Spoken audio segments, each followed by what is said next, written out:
zone.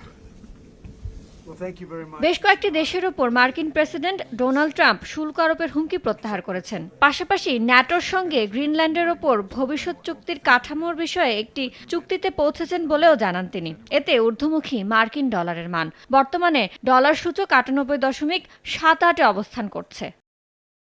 ইউরোর মান 0.36% কমে $1.17 নেমেছে। আর নির্বাচনের ঘোষণার পর জাপানি ইয়েনের মান নিম্নমুখী, প্রতি ডলার সমান দাঁড়িয়েছে 159.43 ইয়েন।